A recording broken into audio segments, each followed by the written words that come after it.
नमस्कार, मैं डॉक्टर सीमा Sharma SS Sanskrit classes में आपका स्वागत करती हूँ।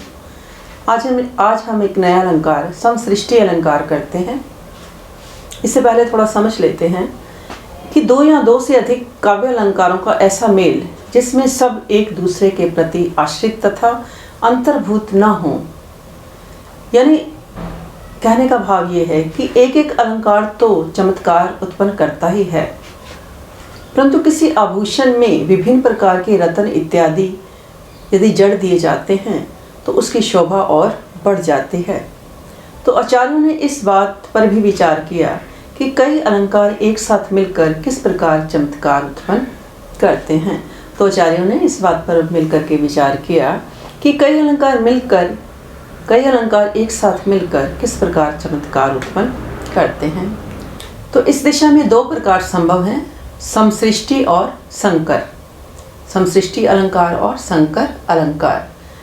तो पहला समसृष्टि अलंकार करते हैं। इसकी परिभाषा क्या है, इसका लक्षण क्या है?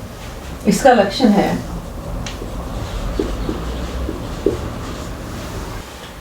तो समसृष्टि का लक्षण है श्रेष्ठा समसृष्टि रेतेशाम भेदेन यद इहे स्थिति। अर्थात यहाँ जो इन अलंकारों की भेद के साथ स्थिति होती है उसे समसृष्टि कहा जाता है।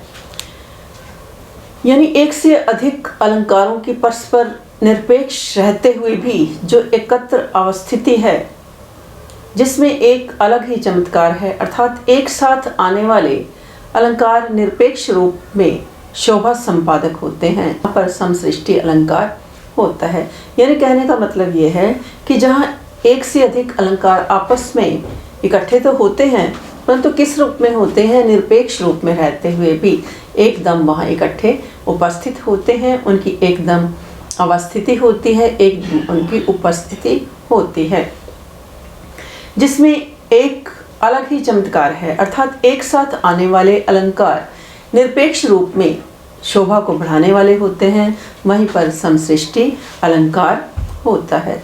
इसके समसृष्टि अलंकार के तीन भेद हैं, शब्दालंकार समसृष्टि, अर्थालंकार समसृष्टि और शब्दार्थालंकार समसृष्टि। तो पहला शब्दालंकार समसृष्टि करते हैं। वदन सौरभ लोभ परिभ्रमद भ्रमर संभ्रम संभृत शोभया चलितया विदधे कल मेखला कल कलोल लोल दृशा अनयया।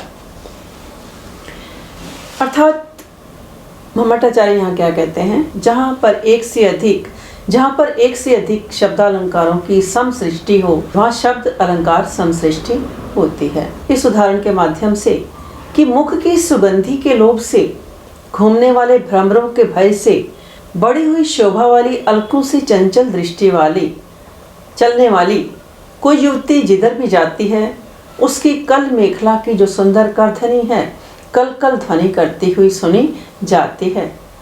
तो यह पद माघ काव्य के ऋतु वर्णन से लिया गया है। अर्थात मुख की सुगंधि के लोभ से भौरे मुख पर मंडरा रहे हैं, जिस कारण उसके बिखरे केश नेत्रों पर आ गए हैं, उसकी दृष्टि चंचल हो गई है, वे इधर उधर भागती फिर रही है, जिससे उसकी मेखला से मधुर स्वर निकल रहा है। तो कहने का भाव ये है, आशय ये है कि वह भौरों के डर से भागती हुई अपनी मेखला का कल कल शब्द जो है फैला रही है। यहाँ पूर्वार्ध में भ का अनुप्रास है और तृतीय चरण में ल का अनुप्रास हमें दिखाई देता है। तो यहाँ पूर्वार्ध यानी पहली पंक्ति में भ इस प्रकार का अनुप्रास अलंकार है, तृतीय चरण में तीसरी पंक्ति में ल और ला इस प्रकार ये हमारा क्या है, यहाँ पर भी हमें अनुप्रास दिखाई देता है। और चतुर्थ पंक्ति में कल कलोल यहाँ पर यमक अलंकार हमें दिखाई देता है। तो यहाँ अनुप्रास यमक परस्पर निरपेक्ष भाव से स्थिर होकर अपने काव्य की शोभा को क्या कर रहे हैं, बढ़ा रहे हैं। परस्पर निरपेक्ष भाव से स्थिर होकर काव्य की शोभा को बढ़ाते हैं। अतः दो शब्दालंकारों की यहाँ समसृष्टि हुई है। इस प्रकार ये शब्दा अलंकार समसृष्टि का उदाहरण है। तो दूसरा उदाहरण देखते हैं, अर्थालंकार समसृष्टि। लिम्पति तमो अंगानी वर्षति वांछनम नभय असत्पुरुष सेवेव दृष्टि विफलताम गता। अर्थालंकार के माध्यम से आचार्य मम्मट क्या कहना चाहते हैं? अंधकार अंगों पर लिप्त हो रहा है, आकाश मानो अंजन को बरसा रहा है, पुरुष की सेवा के समान दृष्टि व्यर्थता को प्राप्त हो गई है, दृष्टि मानो कुछ देख नहीं पा रही। अर्थात इसमें पूर्वार्ध में आकाश मानो लिप्त हो रहा है, आकाश मानो अंजन बरसा रहा है, इसमें उत्प्रेक्षा अलंकार है। असत पुरुष की सेवा के समान इसमें उपमा अलंकार है।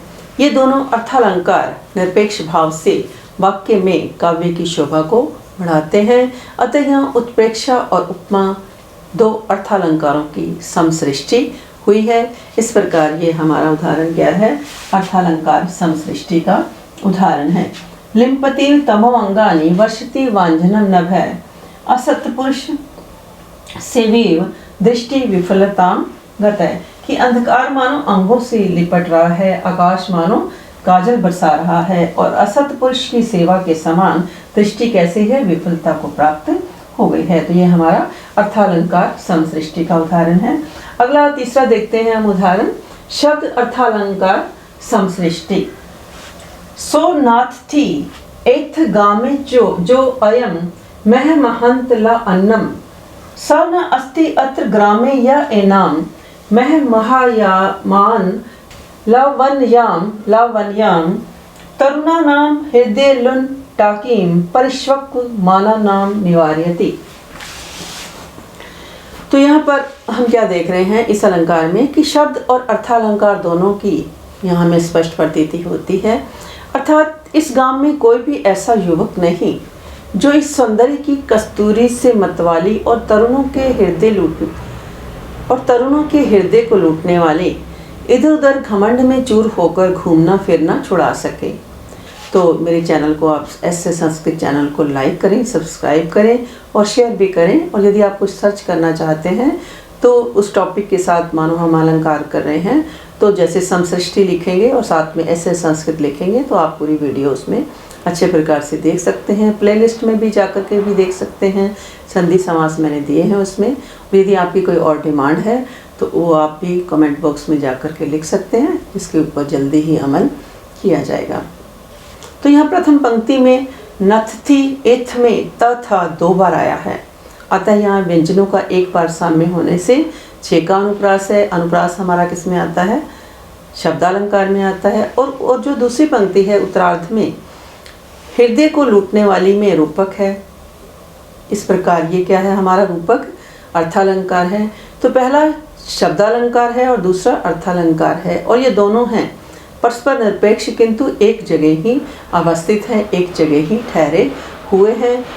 तो ये दोनों ही क्या हैं? एक जगह एकत्र अवस्थित हैं। तो यहाँ हमने समसृष्टि के 3 भेद किए, शब्दालंकार समसृष्टि, अर्थालंकार समसृष्टि और शब्द अर्थालंकार समसृष्टि। तो समसृष्टि इन तीनों भेदों को करने के बाद हमने क्या देखा कि एक एक अलंकार तो चमत्कार उत्पन्न करता ही है, परंतु जिस प्रकार किसी आभूषण में विभिन्न प्रकार के रत्न इत्यादि जब जड़ दिए जाते हैं तो उसकी शोभा और बढ़ जाती है।